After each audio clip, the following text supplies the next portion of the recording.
Aku serahkan rumah itu kepada putriku, dan dia berkata, "Aku tidak membutuhkanmu lagi." Tapi 3 hari kemudian, aku tidak pernah menyangka, keputusan yang kuambil dengan hati penuh cinta justru akan menjadi awal dari luka terdalam dalam hidupku. Rumah yang kubangun dengan penuh kerja keras, yang kusimpan sebagai warisan untuk masa depan, kuserahkan kepada putriku dengan harapan dia merasa aman dan dicintai. Namun, saat kuserahkan surat kepemilikan rumah itu kepadanya, dia hanya menatapku dengan tatapan dingin. Bibirnya gemetar, lalu keluar kata-kata yang menusuk jantungku. "Aku tidak membutuhkanmu lagi." Seakan semua pengorbananku tak berarti sama sekali. Aku berdiri terpaku, tubuhku lemas, seolah bumi berhenti berputar. Bagaimana mungkin anak yang kuasuh dengan penuh kasih berkata demikian? Bukankah rumah ini seharusnya menjadi lambang cinta seorang ibu kepada anaknya? Hari itu aku pulang ke kamar dengan langkah gontai. Air mataku jatuh tanpa bisa kutahan.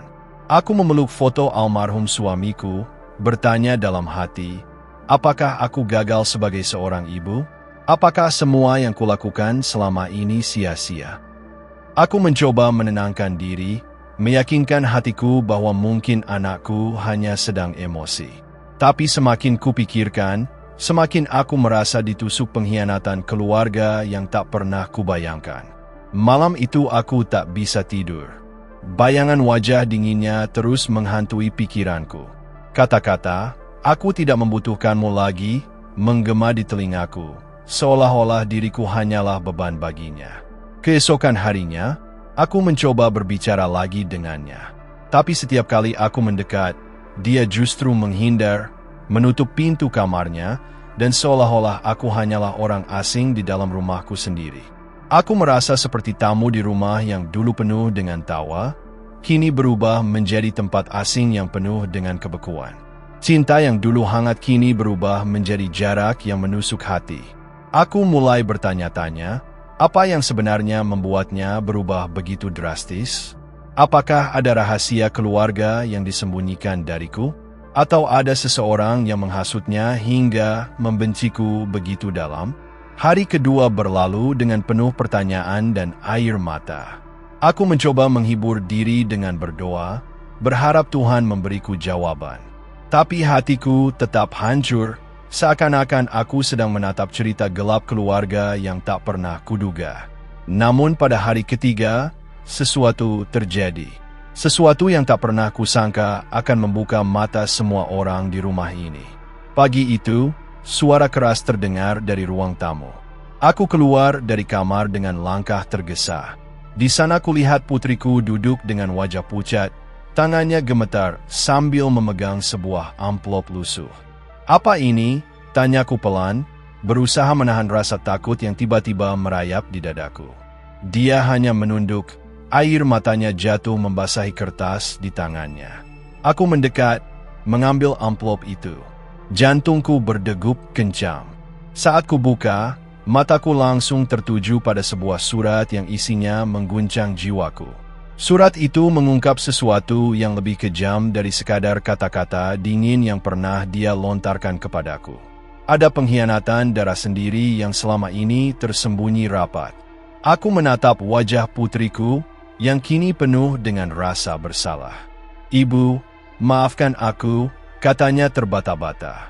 Suaranya bergetar, matanya merah menahan tangis. Tapi luka di hatiku sudah terlanjur dalam. Bagaimana bisa aku memaafkan begitu saja? Semua pengorbanan, semua cinta yang kuserahkan, kini terbayar dengan pengkhianatan dan air mata. Surat itu bukan sekadar tulisan. Ia membawa rahasia yang menghancurkan keluarga, rahasia yang menjelaskan mengapa anakku begitu membenciku, mengapa ia tega berkata aku tak lagi dibutuhkan. Aku duduk di sofa, tubuhku lunglai, mencoba memahami isi surat itu. Semakin kubaca, semakin aku merasa dunia runtuh di sekitarku. Aku sadar, kisah ini bukan hanya tentang kehilangan rumah atau kasih seorang ibu yang ditolak. Ini adalah cerita keluarga nyata yang menyayat hati. Cerita tentang ketika keluarga menjadi musuh, dan cinta yang berakhir tragis. Putriku terisak di sampingku, tapi aku tak lagi tahu apakah air matanya bisa menghapus luka yang dia buat. Apakah tangisannya tulus? Atau hanya bagian dari drama keluarga yang memilukan ini? Yang ku tahu, setelah 3 hari penuh air mata, hidupku berubah selamanya. Dan surat itu hanyalah awal dari kisah mengejutkan keluarga yang tak pernah kubayangkan akan kualami sendiri. Aku menggenggam surat itu erat-erat, merasa seolah-olah aku sedang memegang pisau yang menusuk jantungku sendiri. Dan saat aku menatap putriku lagi, aku tahu bahwa perjalanan ini belum selesai. Ada rahasia yang lebih dalam. Ada cerita gelap keluarga yang masih terkubur, menunggu saatnya terungkap. Dan aku bersumpah, apapun yang terjadi, aku akan mencari kebenaran itu, meski harus kehilangan segalanya. Aku masih menggenggam surat itu ketika udara di sekelilingku terasa semakin berat. Ada sesuatu yang mengikat dadaku begitu kuat, seolah aku tidak bisa bernapas. Setiap kalimat dalam surat itu seperti racun yang meresap perlahan, menggerogoti sisa-sisa kekuatan yang kumiliki. Putriku mencoba meraih tanganku, namun aku menepisnya. Untuk pertama kalinya dalam hidupku, aku merasakan jarak yang begitu dingin dengan darah dagingku sendiri. Ia menangis, tetapi air matanya tidak mampu menghapus pengkhianatan yang sudah terukir. Aku bangkit dari kursi, berjalan ke arah jendela, dan menatap keluar. Hujan mulai turun, membasahi kaca dengan ritme yang tak beraturan. Dalam hatiku, aku tahu bahwa hujan ini seolah membawa pertanda kelam. Aku membalikkan badan, menatap wajahnya yang penuh ketakutan. "Siapa yang menuliskan ini?" tanyaku dengan suara serak. Ia hanya terdiam, menunduk semakin dalam, seolah bumi ingin menelannya bulat-bulat. Keheningan itu membuatku marah. "Jawab aku," teriakku dengan suara bergetar. Tangannya bergetar hebat, hingga akhirnya ia berbisik lirih, "Ayah." Jantungku berhenti berdetak sejenak. Ayahnya, lelaki yang sudah meninggalkan dunia ini bertahun-tahun lalu, bagaimana mungkin namanya muncul lagi di tengah semua kekacauan ini? Putriku mengangkat wajahnya perlahan, matanya merah dan penuh ketakutan. "Ada hal yang tidak pernah kau tahu, Bu. Sesuatu yang disembunyikan ayah darimu sebelum dia pergi." Tubuhku gemetar, keringat dingin mengalir di pelipisku. Aku merasa seolah lantai di bawahku berguncang. Apa yang mungkin disembunyikan oleh suamiku sendiri? Mengapa putriku mengetahuinya sedangkan aku tidak? Surat itu jatuh dari tanganku, melayang ke lantai. Aku melihatnya berserakan di dekat kakiku. Huruf-hurufnya masih terpatri jelas di mataku. Aku merasakan darahku mendidih, bukan hanya karena marah, tetapi karena rasa dikhianati oleh orang yang paling kupercaya. Aku menutup mataku sejenak, berusaha menenangkan diriku. Namun semakin aku mencoba, semakin banyak pertanyaan menghantui pikiranku. Mengapa aku selalu menjadi orang terakhir yang tahu? Apakah aku hanya pion dalam drama keluarga yang kejam ini? Ketika aku membuka mataku, putriku sudah berlutut di hadapanku. "Bu, tolong dengarkan aku. Aku tidak bermaksud menyakitimu. Aku hanya tidak tahu bagaimana harus mengatakannya." Aku menunduk, menatapnya dengan tajam. "Lalu mengapa kau memilih menghancurkanku dengan kata-kata kejam itu? Mengapa kau bilang kau tidak membutuhkanku lagi?" Air matanya jatuh deras. "Karena aku marah, Bu. Aku marah karena merasa selama ini kau menyembunyikan sesuatu dariku, padahal kau sendiri tidak tahu bahwa kebenaran jauh lebih kelam dari yang bisa kau bayangkan." Kata-katanya membuatku semakin bingung. Bagaimana mungkin aku menyembunyikan sesuatu yang bahkan aku tidak tahu? Apa sebenarnya yang sedang terjadi di balik semua ini? Aku mengambil surat itu lagi, mencoba membacanya dengan lebih seksama. Setiap kalimat kini terasa seperti jeritan dari masa lalu yang kembali menghantuiku. Ada nama-nama yang tidak pernah kudengar sebelumnya, ada kejadian-kejadian yang sama sekali tidak ku ketahui. Hatiku mulai diliputi rasa curiga. Mungkinkah suamiku punya kehidupan lain yang tak pernah ku ketahui? Mungkinkah ada rahasia keluarga yang begitu besar hingga ia memilih untuk membawanya sampai ke liang lahat? Aku merasakan kepalaku berputar, seolah duniaku hancur berkeping-keping. Putriku mencoba menenangkanku, tapi sentuhannya kini terasa asing. Aku tidak tahu lagi siapa yang bisa kupercaya. Hari itu aku mengurung diri di kamar, menolak berbicara dengan siapapun. Aku membaca ulang surat itu berulang kali, mencari petunjuk tersembunyi, sesuatu yang bisa membawaku ke kebenaran. Namun, semakin ku coba memahami, semakin aku merasa surat itu hanyalah permukaan dari sebuah cerita gelap keluarga yang lebih dalam. Sebuah cerita yang mungkin akan menghancurkan sisa hidupku. Malam harinya, aku mendengar langkah kaki di lorong. Aku mengintip dari celah pintu, dan kulihat putriku berjalan tergesa dengan membawa sebuah kotak kayu kecil. Rasa penasaranku membuncah. Aku menunggu hingga dia masuk ke kamarnya, lalu perlahan aku mengikuti dari belakang. Aku menempelkan telingaku di pintunya, mendengar suara tangisannya yang tertahan. "Ayah, kenapa semua ini harus terjadi?" bisiknya lirih. Kata-kata itu membuat bulu kudukku merinding. Aku hampir saja membuka pintu dan mengkonfrontasinya, tapi ada sesuatu yang menahanku. Aku tahu, aku harus menunggu waktu yang tepat untuk membongkar semua rahasia ini. Keesokan paginya, aku berpura-pura tidak tahu apa-apa. Namun dalam hatiku, aku sudah bertekad untuk menemukan kotak kayu itu, apapun isinya. Karena aku yakin, di dalamnya ada jawaban dari semua misteri ini. Sepanjang hari aku berusaha mencari kesempatan, tapi putriku tidak pernah meninggalkan kotak itu jauh dari dirinya. Seolah-olah ia tahu bahwa aku sedang mengincarnya. Ketegangan di rumah semakin terasa. Kami hampir tidak berbicara lagi, hanya saling bertukar tatapan penuh curiga. Rumah yang dulu penuh cinta kini berubah menjadi medan perang yang sunyi. Aku mulai merasakan ketakutan yang aneh. Seolah ada sesuatu yang lebih besar sedang mengawasi kami dari kejauhan. Malam-malamku dipenuhi mimpi buruk tentang wajah suamiku yang datang dengan tatapan penuh rahasia. Pada malam ketiga, aku memberanikan diri masuk ke kamarnya saat dia tertidur. Kotak kayu itu ada di meja samping tempat tidurnya, terkunci rapat. Aku meraihnya dengan tangan gemetar. Namun begitu aku menyentuhnya, putriku tiba-tiba terbangun. Matanya melebar, dan ia berteriak dengan suara yang memecah keheningan malam. "Jangan sentuh itu, Bu." Aku terdiam, membeku di tempat.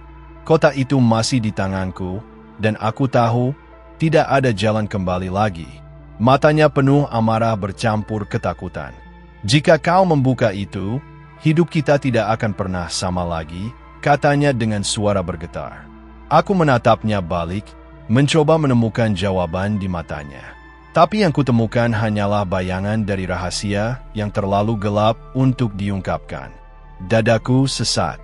Aku tahu aku berada di ambang kebenaran, tapi juga di tepi jurang yang bisa menghancurkan segalanya. Putriku mendekat, berusaha merebut kotak itu dari tanganku. Namun aku menariknya lebih erat, seolah hidupku bergantung padanya. "Apa yang kau sembunyikan dariku?" tanyaku dengan suara yang hampir pecah. Tapi dia hanya menangis, dan tangisannya terdengar lebih menyakitkan daripada 1000 pengkhianatan. Aku tahu, malam itu hanyalah awal. Kotak ini menyimpan rahasia yang bisa merobek seluruh keluarga kami menjadi serpihan-serpihan kecil. Dan untuk pertama kalinya, aku merasakan bahwa aku mungkin tidak siap untuk mengetahui kebenarannya. Namun aku juga tahu, aku tidak punya pilihan selain membuka pintu menuju cerita kelam ini. Aku menatap kotak kayu itu dengan jantung berdegup kencang. Rasanya seperti aku sedang menggenggam bom waktu yang bisa meledak kapan saja. Putriku terus menangis, memohon agar aku tidak membukanya, tapi semakin dia melarang, semakin aku ingin tahu apa yang tersembunyi di dalamnya. Tanganku bergetar saat mencoba meraba kunci kecil yang menutup rapat kotak itu. Kayunya sudah tua, penuh goresan, seolah menyimpan sejarah panjang yang kelam. Aku yakin ini bukan sekadar kotak biasa, melainkan wadah rahasia yang selama ini menjebak keluargaku dalam kebisuan. Ayah ingin aku menyimpannya, ucap putriku dengan suara patah-patah. Dia bilang, jika ibu tahu isinya, hidup kita tidak akan pernah sama lagi.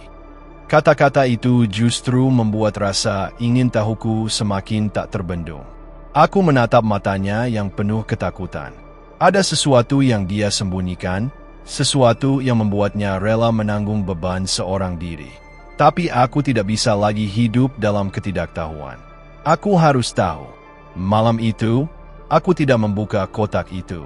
Aku meletakkannya kembali di samping tempat tidurnya, tapi dalam hatiku aku bertekad, cepat atau lambat, rahasia itu akan terungkap. Aku hanya perlu menunggu momen yang tepat. Keesokan harinya, aku berpura-pura menjalani rutinitas seperti biasa. Aku memasak, membersihkan rumah, tapi pikiranku terus melayang ke kotak kayu itu. Seolah setiap detik aku mendengar bisikan dari dalamnya yang memanggil-manggilku. Putriku tampak gelisah sepanjang hari. Ia selalu membawa kotak itu kemanapun pergi, bahkan saat ke dapur sekalipun. Aku mulai curiga, mungkinkah dia sendiri sebenarnya takut pada isinya? Malam kedua, aku kembali mendengar tangisannya. Dari balik pintu, aku bisa menangkap kata-kata yang ia bisikkan. Aku tidak kuat lagi. Ayah, aku tidak bisa menanggung ini sendirian. Suaranya pecah, seakan seluruh bebannya ingin keluar. Aku hampir saja masuk dan memeluknya, tapi langkahku terhenti. Aku tahu, jika aku menghiburnya tanpa mengetahui kebenaran, aku hanya akan terjebak lebih dalam kebohongan yang sudah berlangsung lama. Hari ketiga, sesuatu yang aneh terjadi. Saat aku keluar untuk membeli kebutuhan, aku merasa ada seseorang yang mengikutiku. Seorang pria dengan jaket hitam berjalan di belakangku, menjaga jarak, tapi selalu ada dalam pandanganku. Aku mempercepat langkah, masuk ke toko, lalu keluar dari pintu lain. Namun, ketika aku menoleh, dia sudah tidak ada. Tubuhku merinding. Siapa orang itu? Apa hubungannya dengan kotak kayu itu? Sesampainya di rumah, aku melihat putriku pucat. Ibu, ada seseorang yang menanyakanmu tadi siang, katanya. Aku terkejut. Siapa? Tanyaku dengan panik. Dia hanya menggeleng, aku tidak tahu, dia tidak mau menyebutkan namanya. Aku mulai merasa ada kekuatan besar yang ingin menghalangiku menemukan kebenaran. Seolah aku sedang berperang melawan bayangan yang tak terlihat. Malam itu, aku memutuskan untuk berjaga. Aku duduk di ruang tamu, lampu sengaja kupadamkan, hanya menyisakan cahaya redup dari luar. Setiap suara sekecil apapun membuatku terlonjak. Sekitar tengah malam, aku mendengar suara pintu berderit pelan. Aku berlari ke arah kamar putriku, dan benar saja, ia sedang bersiap keluar dengan membawa kotak itu. Apa yang kau lakukan? Tanyaku dengan suara bergetar. Putriku terkejut, hampir menjatuhkan kotak dari tangannya. Aku harus menyingkirkannya, Bu. Kotak ini berbahaya. Aku merebut kotak itu darinya, memeluknya erat ke dadaku. Jika berbahaya, maka akulah yang harus menanggungnya, bukan kau. Putriku menangis semakin keras, meraih lenganku, tapi aku tidak melepaskannya. Dengan tangan gemetar, aku membawa kotak itu ke ruang tengah. Putriku berlutut di lantai, memohon dengan air mata yang deras. Ibu, jangan. Ayah bilang kotak itu bisa menghancurkan kita. Aku menatap kotak itu dengan penuh tekad. Lebih baik aku hancur karena kebenaran, daripada hidup dalam kebohongan, kataku sambil menyiapkan pisau kecil untuk memaksa kuncinya terbuka. Suara logam beradu terdengar saat aku menyelipkan pisau ke celah gembok. Putriku menjerit ketakutan, tapi aku sudah tak peduli lagi. Aku harus tahu apa yang ada di dalamnya. Setelah beberapa kali mencoba, gembok itu akhirnya patah. Kotak kayu pun terbuka perlahan, menimbulkan suara berderit yang membuat bulu kuduku berdiri. Di dalamnya, Ada tumpukan kertas tua yang sudah menguning, beberapa foto lama, dan sebuah buku kecil dengan sampul hitam lusuh. Aku meraihnya dengan tangan gemetar. Foto pertama yang kulihat membuat darahku berhenti mengalir. Itu adalah foto suamiku bersama seorang perempuan yang sama sekali tidak kukenal dan seorang anak kecil di pelukannya. Aku hampir menjatuhkan foto itu. Putriku menunduk, air matanya jatuh tanpa henti. Itulah yang selama ini ayah sembunyikan, bisiknya. Aku membuka foto-foto lain, dan semuanya menunjukkan hal yang sama. Suamiku memiliki keluarga lain, seorang istri lain, seorang anak lain. Aku terhuyung mundur, tubuhku gemetar hebat. Dunia di sekitarku terasa runtuh. Semua yang kupikir ku kenal tentang suamiku ternyata hanyalah ilusi. Aku membuka buku kecil itu. Isinya adalah catatan tangan suamiku. Halaman demi halaman berisi pengakuan tentang kehidupan ganda yang ia jalani, tentang rahasia yang ia sembunyikan bahkan sampai di detik terakhir hidupnya. Ada satu kalimat yang membuatku terdiam lama. Jika dia tahu, dia tidak akan pernah memaafkanku. Tapi aku meninggalkan kebenaran ini untuk putri kami, agar dia bisa memilih sendiri apa yang harus dilakukan. Tanganku bergetar hebat. Jadi, selama ini putriku menanggung beban ini sendirian. Tidak heran dia berkata, aku tidak dibutuhkan lagi. Mungkin dalam hatinya, dia merasa aku hanyalah korban yang tidak tahu apa-apa, terlalu rapuh untuk menerima kebenaran. Aku menutup buku itu. Air mataku jatuh deras. Rasa sakit, marah, dan dikhianati bercampur menjadi satu. Aku tidak tahu apakah aku ingin menjerit, menangis, atau menghancurkan semuanya. Putriku berusaha mendekat, tapi aku menahannya dengan tangan terangkat. Jangan sentuh aku dulu, kataku dengan suara bergetar. Aku butuh waktu untuk memahami semuanya. Namun sebelum aku sempat mengambil napas panjang, terdengar suara ketukan keras di pintu depan.